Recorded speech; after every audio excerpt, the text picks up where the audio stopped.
Саламатсыздар ма, құрметті әлеуметтік желі пайдаланушылар. Кезекті тікелей эфир және бүгін біз алдын ала бекітілген және жарияланған кестеге сәйкес Қазығұрт ауданы Қарабақ ауыл округі әкімінің есебін тыңдайтын боламыз.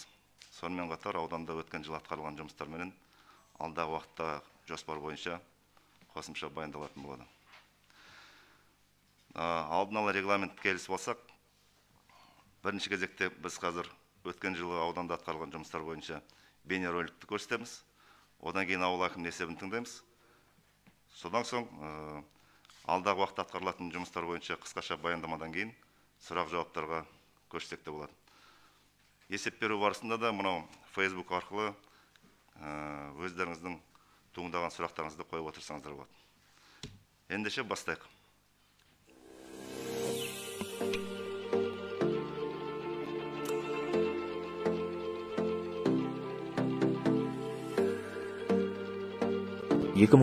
жылдың 1 қыркүйегінде мемлекет басшысы Қасым-Жомарт Тоқаев парламенттің бірлескен отырысында жаңа жағдайдағы Қазақстан іс-қимыл кезеңі атты халыққа кезекті жолдауын жариялады. Бағдарламалық құжатта негізінен еліміздің дағдарыстан кейінгі кезеңдегі дамуы, экономикалық және әлеуметтік мәселелерді шешу жолдары көрсетілген.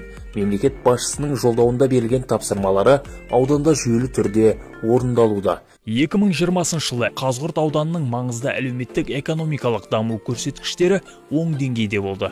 Экономиканың басты көрсеткіші жалпы өңірлік өнім өткен жылы 132 миллиард 86 миллион теңгені құрады. 2019 жылдың тиісті кезеңмен салыстырғанда өсім 1% құрады.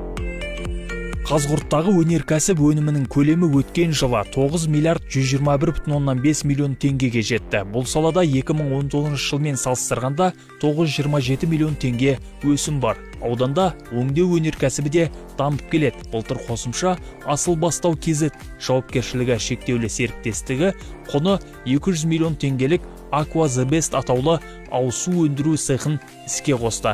Өндірісте 10 азамат жұмыспен қамтылып отыр. Өндірістік қуаттылығы жылына 2400 тонна су шығаруда. Қазығұрт ауданы экономикасының басым бағыты ауыл шаруашылық саласы. Бұл салада 46 миллиард 188,3 миллион теңгенің өнімі өндірілді. Өсім 109,8% құрады. Егіс көлемі өткен жылы 4102 гектарға артты. Қазір аудандағы егістік жер аумағы 88,629 гектарға жетті. 2020 жылы арпа бидайдан 115,780 тонна астық жиналды. Түсімі әр гектарынан орта есеппен 24,5 центнерді құрады. Былтырғы жылмен салыстырғанда жоспар 10,270 тоннаға артық орындалды. Көкөніс, картоп, бақша дақылдарынан 20,000 тоннаға жуық өнім жиналды. Қарқынды баулардың көлемі 604,5 гектарға жетті. Жеміс жидектен 19,6 мың тонна, жүзімнен 4,7 мың тонна өнім алынды. 500 гектарға жаңбырлатып суғару жүйесі ендірілді. Жаңадан 8 гектарға жылыжай салынып, аудандағы кешендердің жалпы көлемі 164 гектарды құрады. Бүгінгі күнге жылыжайлардың 2 айналымнан жалпы 40,400 тонна өнім өндірілген. Өткен жылдың ерекшеліктеріне қарамастан біз аудан экономикасының негізгі көрсеткіштерде жылдағыда өсім байқалып отыр. Біз өткен 2020 жылда жақсы көрсеткіштермен аяқтап отырмыз. Әсіресе біз ауыл шаруашылығы саласын айтып өтуіміз керек. Осы ауыл шаруашылығы саласында өткен жылдың қорытындысымен өндірілген өнім көлемі 46 миллиард 188 миллион теңгені құрап отыр. Оның ішінде 28,2 миллиард теңге мал шаруашылығының үлесі болатын болса, 17,2 миллиард теңге егін шаруашылығының үлесі. Егін шаруашылығына келетін болсақ, өткен жылы 88 мың гектарға жуық егін егілді. Астықтан гектарынан орта есеппен 24,5 центнерден өнім алынып отыр. Қарт Қазығұрт тауының баурайында мал саны көбейді. Өткен жылы шетелдерден асыл тұқымды 552 мал әкелінді. 2020 жылы облыс көлемінде өткен Алтын күз 2020 ауыл шаруашылығы мерекесінде Қазығұрт ауданы диқандар мен шаруалардың қажырлы еңбегінің арқасында астық өндіруші озат аудан ет өнімдерін қайта өңдеуден озат аудан. Агроөнеркәсіп кешенінің даму бағдарламасы көрсеткіштерін орындаудан озат аудан номинациясы бойынша жүлделі бірінші орынға ие болды. Сондай-ақ облыс көлемінде Сапа 2002 жауапкершілігі шектеулі серіктестігі, озат астық өндіруші номинациясы бойынша Қарқын 2030 жауапкершілігі шектеулі серіктестігі, озат ет өндіруші номинациясы бойынша жеңімпаз атанды. Мал шаруашылығына келетін болсақ, жалпы ауданда өткен жылдың қорытындысымен өндірілген өнім ет өнімдерінің 25 мың тоннаға жуық ет өндірілді. 56 мың тонна сүт өнімдері, 7 миллионнан астам жұмыртқа өндірілді. Жалпы ауданға тартылған инвестиция көлемі 15 миллиард 329 миллион теңгені құрап отыр. Оның ішінде 10 миллиардтан астам қаражат бұл жеке инвестиция. Біздің ауданымыз үшін өте жақсы көрсеткіш. Осының бәрі аудан еңбеккерлерінің арқасында атқарылып жатқан жұмыстар. Қазығұрттықтар бюджеттік салықтық саясатта тиімді жүргізіп келеді. 2020 жылы аудан бюджетінің көлемі 26 миллиард 879 миллион теңгені құрады. Бюджеттің 81% немесе 21 миллиард 879 миллион теңгесі әлеуметтік салаға бөлінді. Жергілікті бюджетке түскен салықтар мен басқа төлемдер 2 миллиард 57 миллион теңгені құрады. Межеленген жоспар 11%-ға артығымен орындалды. Денсаулық саласы бойынша ауданда коронавирустық инфекциямен ауыратын науқастарды емдеу үшін 20 инфекциялық төсек орын ұйымдастырылған. Бүгінгі таңға Қазығұрт ауданында бір зертхана жұмыс істейді. Аудандық аурухана бойынша орталықтандырылған оттегіне қосылған 65 нүкте бар. Оттегі концентраторы 40 дана. Ауданның жеке кәсіпкерлері өз қаражатынан 10 оттегі концентратын алып берді. Алғашқы келгенде ауырым, бір келгенде жатпай кеткенмін. Екіншіде естісімді білместен скорыймен әкелді. Жұма күні кешке келдім. Бірінші Алланың арқасы, екінші айналайын осы докторлардың арқасынан 2 күн болды адам болып отырмын. 2020 жылы 4 мектеп пен бір қосымша құрылыс нысандарын салуға 916 миллион теңге қаржы қаралды. Қазіргі таңға бір қосымша құрылыс пайдалануға берілді. Нәтижесінде 3 ауысымға өту қаупі бар мектептің мәселесі шешілді. Қашықтан оқыту форматында 1 және 11 сыныптар аралығында жалпы аз қамтамасыз етілген отбасындағы 3056 оқушының бүгінгі таңға 347 оқушы планшетпен, 384 оқушы компьютерлік техникамен қамтамасыз етілді. 2813 оқушыға ноутбук берілді. Оқушылар үйінде білім алуға мүмкіндік алып отыр. Үйде оқиды, денсаулығына байланысты. Сол себептен өкіметке рахмет, үлкен. Үйде оқытылатын жағдайдың бәрін жасап қойған, компьютер берді, мұғалімдар берді, уақытылы мұғалімдар келіп сабақ өтіп жатыр. Мен ырзамын. Балапан телеарнасынан сабақ өтеміз көріп, мұғалімдарға алғысым шексіз. 2020 жыл елімізде волонтерлар жылы деп бекітілген. Осыған байланысты аудандық жастар ресурстық орталығы жанынан ерікті болу ерлік атты волонтерлар клубы құрылды. COVID-19 пандемиясының алдын алу барысында еріктілер аудан көлемінде 40-қа жуық акция ұйымдастырды. Жалпы 1000-ға жуық волонтер індеттің алдын алу, таралуын болдырмау жұмыстарына атсалысты. Аудан тұрғындарына 16800 дана медициналық бетперде үлестірілді. Жағдайы төмен және көп балалы 245 отбасыға азық-түлік себеттері таратылды. Мемлекет басшысы Қасым-Жомарт Тоқаевтың бастамасымен 2020 жыл еріктілер жылы деп жарияланған болатын. Аудандық жастар ресурстық орталығы жанынан ерікті болу ерлік атты еріктілер ұйымы құрылған болатын. Қазіргі таңда еріктілердің құрамында, яғни 200-ге жуық ерікті жастарымыз тіркелген болатын. COVID-19 пандемиясының алдын алу барысында еріктілер, яғни арнайы топ мүшелерімен жүріп, осы адамдар көп шоғырланатын орындар, орталық, базарлар, саябақтар сияқты жерлерде, яғни алдын алу шараларымен айналысты. Ауданда мемлекеттік бағдарламалар шеңберінде тышқан жылы 3628 жаңа жұмыс орны ашылды. Нәтижесінде жұмыссыздық деңгейі 4,9%-ды құрады. Нұр Отан партиясының бастамасымен біргеміз қоғамдық қор арқылы 1286 азаматқа 50 мың теңге мөлшерінде 64 миллион теңгеге көмек көрсетілді. 150 адам 611 миллион теңге шағын несие алса, 273 адам 152 миллион теңге қайтарымсыз грант берілді. Әлеуметтік төлемдерде уақытылы төленді. Аудан тұрғындарына, аудан көлемінде 240 отбасына 701 миллион теңге атаулы әлеуметтік көмек төленсе, осы отбасыларындағы 1 мен 6 жас аралығында балаларға 102 миллион теңгеге азық-түлік топтамасы берілді. 2020 жылы аудан көлемінде кәсіпкерлер есебінен әлеуметтік жағдайы төмен отбасыларға 8 үй берілсе, коммуналдық дамудың 2020-2025 жылдарға арналған Нұрлы жер мемлекеттік бағдарламасы аясында 8 коммуналдық үй сатып алынып, үй кезегінде тұрған көп балалы отбасыларға берілді. Қазіргі мына заманның ағымына қарай бұндай үй салу біз үшін оңайға соқпайды. Яғни үлкен шексіз алғыс білдіремін. Алланың разылығына бөлене берсін, Құдай қаласа. 2009 жылдан бері очередьте тұрамын үйге. 15 жыл болды. Әркім есін алдында жүрдік квартирада. Көшіп қонып жетіп аламын. Басшыларға рахмет. Өйстіп бала-шағама үй қылып берді әйтеуір. Бала-шағамды жерде өсіріп, өндіріп, бақытты болып өмір сүріп жүре берейік. Мамыр айында жауын-шашын салдарынан бірнеше елді мекен аумағын су шайды. Осы жағдайға байланысты 100-ге жуық ауыл жастарымен бірге 40 мемлекеттік қызметкер көмекке жұмылдырылды. Сөйтіп, зақым келген үйлер қалпына келтірілді. Бір отбасыға үй салу үшін демеушілер тарапынан қажетті құрылыс материалдарын алуға көмек берілді. 13 мамыр күні болған қатты нөсер жауынның салдарынан табиғи апаттың себебінен біздің қора-жайларымыз, асханамыз, үйіміз барлығы жарамсыз болып қалған еді. Содан бері қарай осы Қазығұрт ауданының әкімдері барлығы келіп, қол көмектерін аяп жатқан жоқ. Бәріне рахмет. Сапалы ауыз су, тіршілік нәрі. Бұл бағытта да ауданда ауыз толтырып айтарлықтай жұмыс атқарылды. Сапалы ауыз сумен қамтамасыз ету мақсатында 2020 жылы 8 нысанның құрылысына 889,9 миллион теңге қарастырылды. Бөлінген қаржыға су құбыры мүлде жоқ 8 елді мекенге жаңа ауыз су құбырларының құрылыс жұмыстары жүргізілді. Нәтижесінде қамту деңгейі 92% құрады, немесе 59 елді мекен ауыз суға қол жеткізді. Бұға дейін тасжақтан тасып іштік, колонкіден, құдықтан тасып іштік. Әйтеуір, мінеке таза су ішіп жатырмыз енді.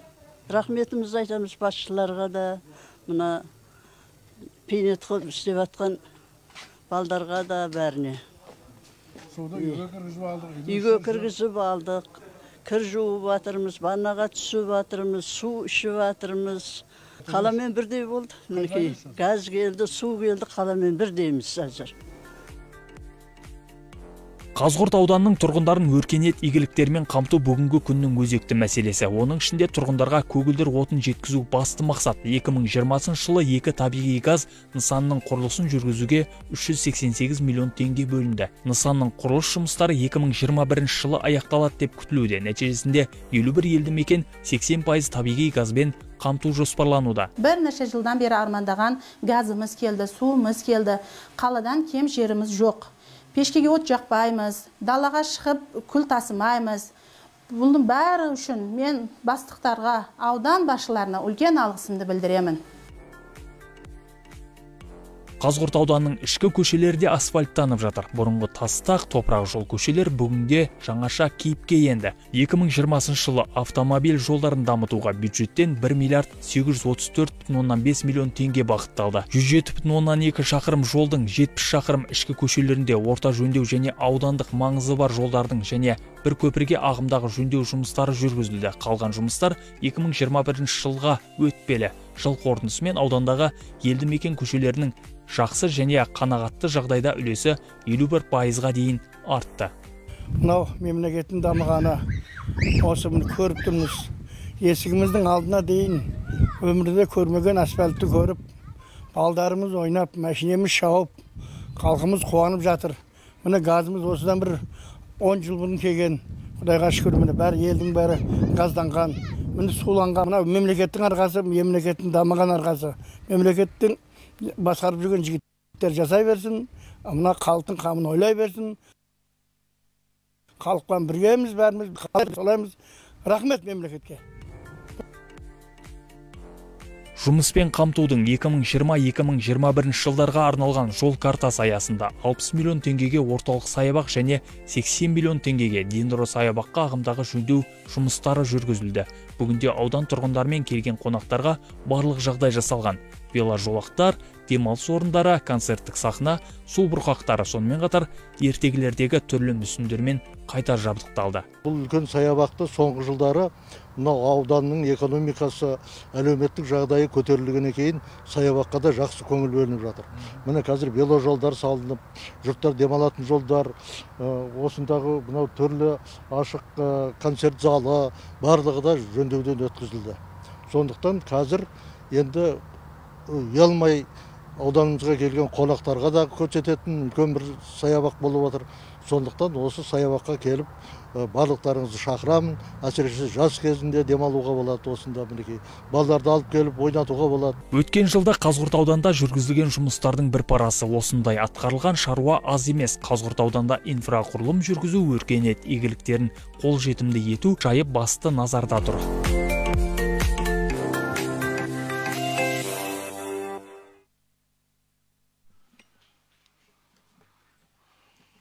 2020 жылы атқарылған жұмыстар бойынша баяндама жасау үшін сөз Қарабау ауыл округінің әкімі Төлеш Басан Шәмшұлына беріледі.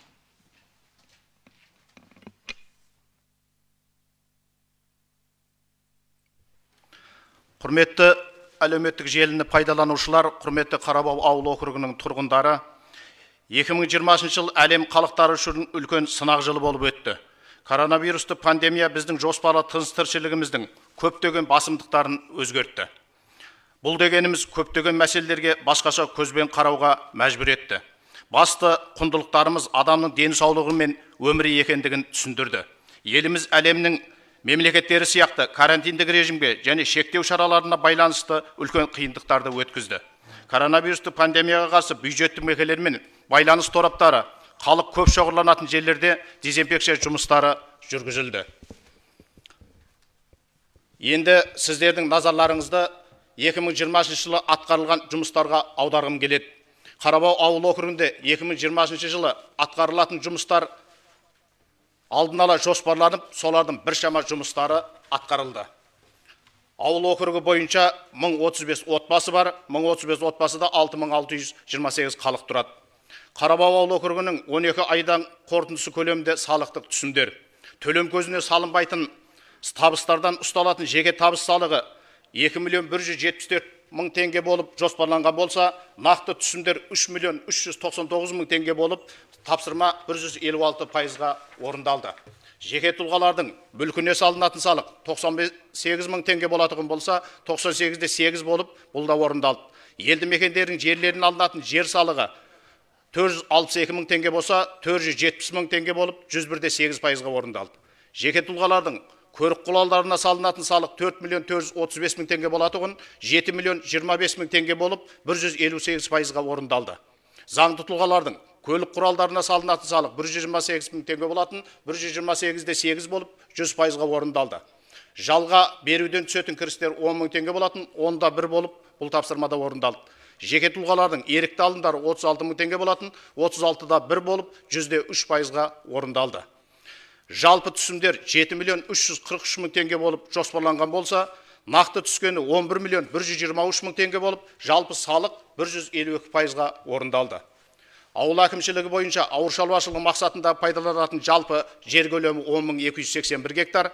Одан ауыл шаруашылығы мақсатындағы жерлер, егістік жерлер 6.398 гектар, оның ішінде суармалы жер 166 гектар. Осы жерлер ауыл округіндегі 76 шаруа қожалықтар мен 7 өндірістік кооперативке 2 жауапкершілік шектеулі серіктестерге бекітіліп берілген.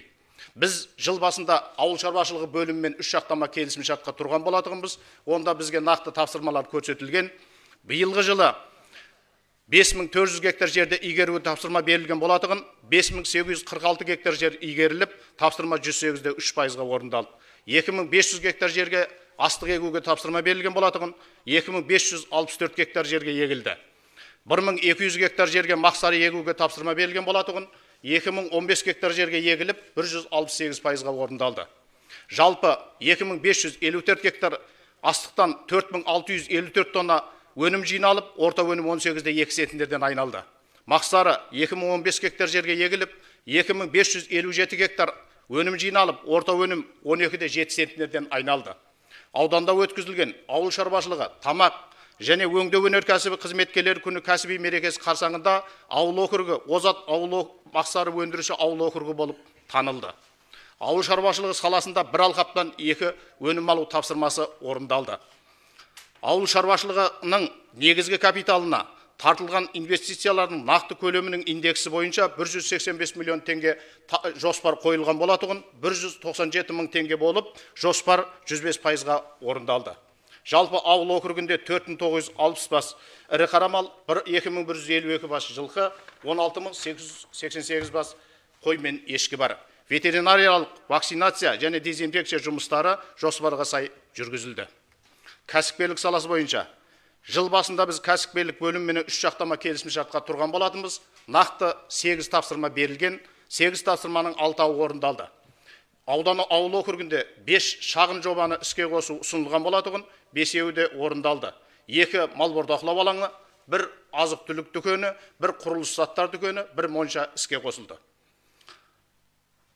Бюджеттік емес инвестиция тартуға 400 миллион жоспарланған болатұғын, 421 миллион болып, 106%-ға орындалды.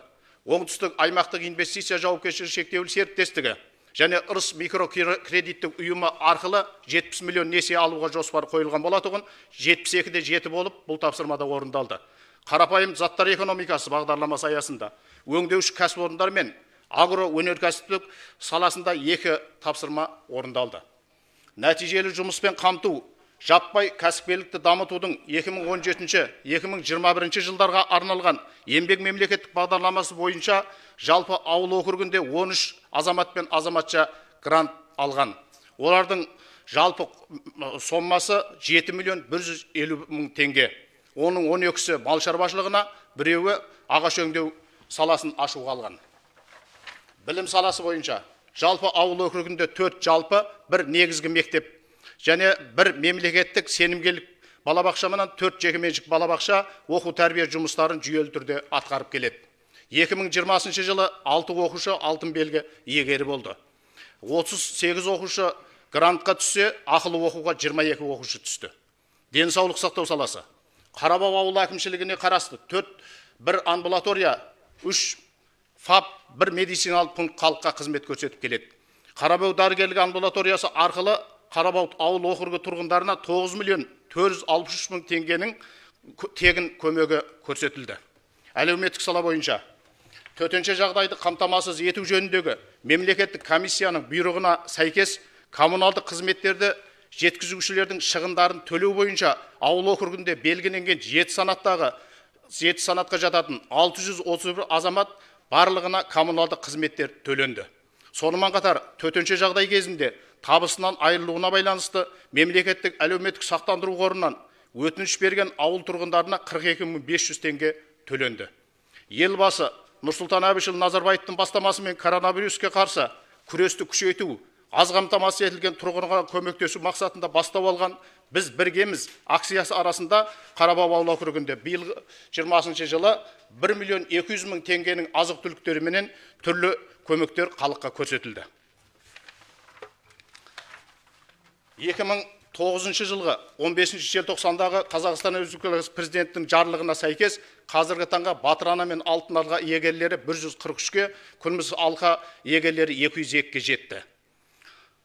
5 жалғыз басты қарттарға 138 мың, 7 мүмкіндігі шектеулі балдарға 126 мың теңгенің шепті көмегі көрсетілді. Инватакси қызметімен 7 мүгедек қамтылған. Атаулы әлеуметтік көмек 69 отбасыға 16 миллион 770 мың теңге тағайындалып, өз тұрмысы жағдайларын түзеді. Халықты жұмыспен қамту орталығы бойынша жастар практикасына 11 адам тартылды. Шағын несиелеуге 8 адам, грантқа 13 адам, қоғамдық жұмысқа 89 адам, тұрақты және уақытша жұмысқа 152 адам, жалпы бағдарламаға 270 адам қатынасып, орындалуы 100% болды. Ауыл округі әкімі аппаратының жұмысы. Ауыл округі әкімі аппаратының кіріс журналына тіркелген өтініштердің жалпы саны 34, жеке тұлғалардан 29, атап айтқанда шешімге толықтырулар мен өзгерістер енгізу туралы өтініш саны 10. Жалға алынған жерлерге жеке меншікке шешім шығару 8. Ауыл округі әкімінің жеке қабылдауында 3 азамат, ауыл округі әкімінің орынбасарының жеке қабылдауында 2 азамат болып, олардың барлығы қанағаттандырылды. Санитария және абаттандыру. Қарабау ауыл округі бойынша елді мекендердегі орталық жолдардың бойында орналасқан мекемелердің, тұрғын үйлердің сыртқы келбеттері ретке келтірілді. Жалпы Шарақбана Жаңабазар Алтынтөбе бағытындағы 9-да 8 шақырым жол бойының шоқтері орылып, 4-те 3 шақырым жол бойының ағаштары әктеліп, ауыл округінің төлқұжаттары сырланып жаңартылды. Елді мекендер арасындағы арықатсыздар мен каналдарды ауыл билері мен ауыл тұрғындарын жұмылдыра отырып, Ұшпұлақ елді мекендегі Алтын арық каналының 2 шақырымы, Сынтас елді мекендегі Дирмен арық каналының 1-де 8 шақырымы, Құларық каналының 1 шақырымы және Жұмысшы елді мекендегі Жар каналының 1-де 6 шақырымы тазаланып, халыққа ағын су берілді. Жалпы ауыл округі бойынша 2615 дана көшет отырғызылды. 2020 жыл ауыл округінің балдық елді мекендерінде ауқымды санитариялық жұмыстар жүргізілді. Сынтас елді мекенінен кезінде ашылған күл қоқыс полигонында ретсіз тасталған күл қоқыстар мен полигонның сыртына тасталған күл қоқыстар ауыл әкімшілігінің тарапынан 3 КАМАЗ 2 погрузчикпенен жұмылдырылып тазаланды. Ауыл округіндегі газбен қамтылуы. Жалпы ауыл округінде ішкі газ жүйелеріне қосылатын жалпы үй саны 974, бұдан жеке бетесі ашып газ жағып отырған үйлер саны 818, 84%-ды құрап отыр. Құрметті ауыл тұрғындары, сіздерден өтінген болар едік, тұрғын үйлеріңіздің құжаттарын жасап, газға қосу мәселесін қолға алсаңыздар деген өтінішіміз бар. Ауыл округінде атқарылған жұмыстар. Ауыл округінде 6-та 6 шақырым ішкі жолдар орта жөндеуден өткізілді. Жұмысшы елді мекеніндегі 193 отбасыға таза ауыз су берілді. Жобаның құны 129 миллион 711 мың теңге. 20 шақырымға желі тартылды. 2020 жылы Қарабау ауылы Сынтас елді мекенінің жоғарғы бөлігінде орналасқан Төлепов, Құдайбергенов, Әлиев, Жүзбаева, Дайрабай, Тотаев, Әбтіқай көшелеріне жалпы 208 бағана ауыстырылып, 6320 шақырым электр желісі ауыстырылды. Оның 3-те 6 шақырымы жабық кабельмен 1 дана 160 ваттық киловаттық трансформатордың орнына 250 киловаттық жаңа трансформатор қойылды. Қарабау елді мекеніндегі Айнақұлов, Қонаев көшелеріне 66 дана бағана ауыстырылып, 2 шақырым электр желісі ауыстырылды. Қарабау елді мекеніне көптен бері айтылып жүрген интернет желісі орнатылды. Бұл елді мекенді қамту үшін жұмыстар әлде жалғасын табатын болады. Құрметті әлеуметтік желі пайдаланушылар және ауыл тұрғындары, осы аталған жұмыстардың барлығы ауыл әкімі аппаратының қатаң қадағалауында алынған. Аудан әкімінің тапсырмалары уақытылы, сапалы орындалады деп сіздерді сендіремін. Зейін қойып тыңдағандарыңыз үшін рахмет.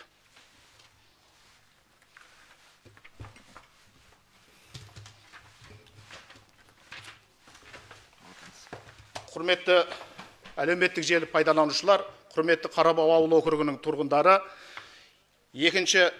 мен баяндамамды біттім. Екінші баяндама бойынша сөз аудан әкімі Телғараев Төлеген Тұртайұлына беріледі.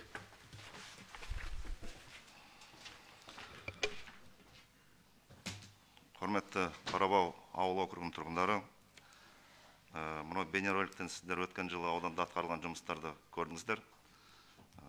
Өткен жылдың қиыншылығына қарамастан, өздеріңіз көргенде, мұны ауданымыздың жалпы өңір өнім көлемі 132 миллиард 85 миллион теңгені құрап отыр. Өсім алдыңғы 19 жылына салыстырғанда 1%-ға өсім байқалады. Сондай-ақ барлық салалар, өнеркәсіп саласы, ауыл шаруашылық, құрылыс, шағын және орта бизнес саласында да біз көріп отырғандай кестеден өсім бар.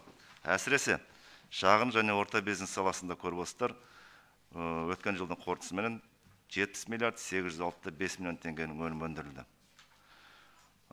Сол сияқты жаңа бейнероликте айтылғандай ауыл шаруашылық саласында өндірген өнім көлемі 46 миллиард 188 миллион теңгені құрап отыр. Енді уақытты тиімді пайдалану үшін біз бірден осы Қарабау ауыл округінде қандай жұмыстар атқарылады, жиі қойылатын сұрақтарға жауап берсек бірден. Көптеген сұрақтар мұны құрылым тарапына қатысты болып отыр, сондықтан да бірден осыған көшсек. Жалпы өткен жылы Қарабау ауыл округіне 571 миллион теңге бюджеттік инвестиция жұмсалды, тартылды. Биыл да осы жұмыстар жалғасын табатын болады.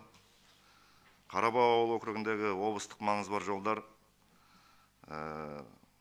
Шарапхана Жаңабазар 1 мамыр автомобиль жолының 16 шақырымына өздеріңіз білесіздер, 19 жылдан бері жөндеу жұмыстар жүріп жатыр.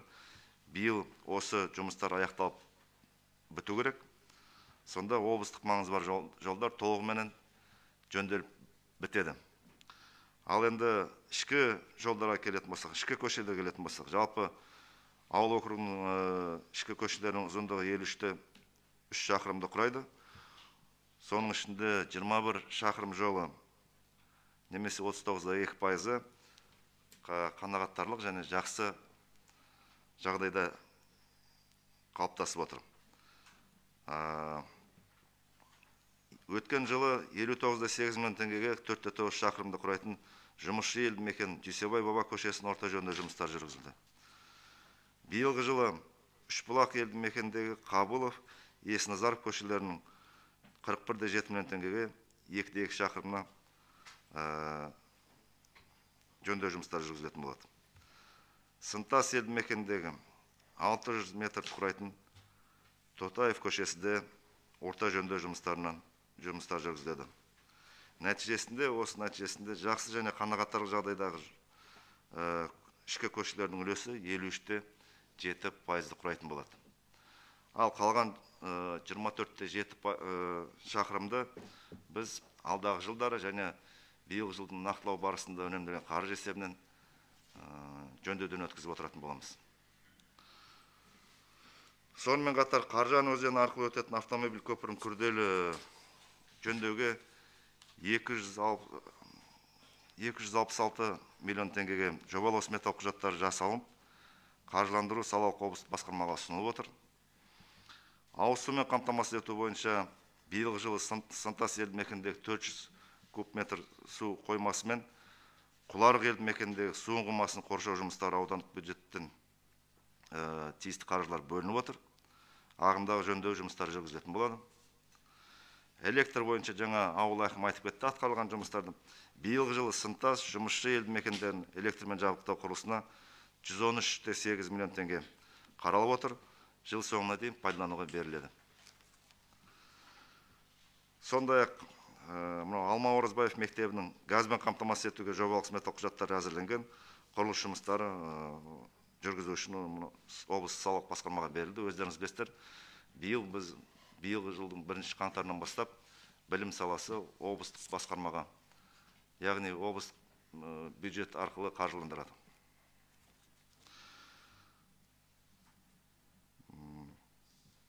Одан бөлек, мынау ауылдық жерде қажетті биотермиялық шұңқырлардың құрылысына біз тиісті жобалық сметаларын жасап біткенбіз. Осының құрылысын жүргізу үшін Үшбұлақ елді мекенінің Малтоғы тобанасын құрылысына облыстық салалық басқармаға ұсыныс беріп отырмыз. Ол қолдау тауып отыр. Биыл жұмыстар басталады деп жоспарланып отырмыз. Жалпы бірінші кезеңде атқарылатын жұмыстар осы. Бұл осы айтылған жұмыстардың қаражаттары нақтыланған. Егерде қосымша сұрақтарыңыз болса, сұрақтарыңызға жауап беруге біз дайынбыз.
Құрметті әлеуметтік желі пайдаланушылар, осында мұны Zoom арқылы барлық саланың мамандары, бөлім басшылары қатысып отыр.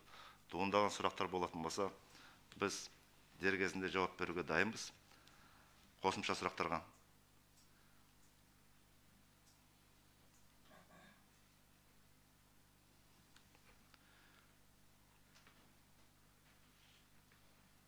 Осыменен тікелей эфирді аяқтаймыз. Сау саламат болыңыздар. Рахмет.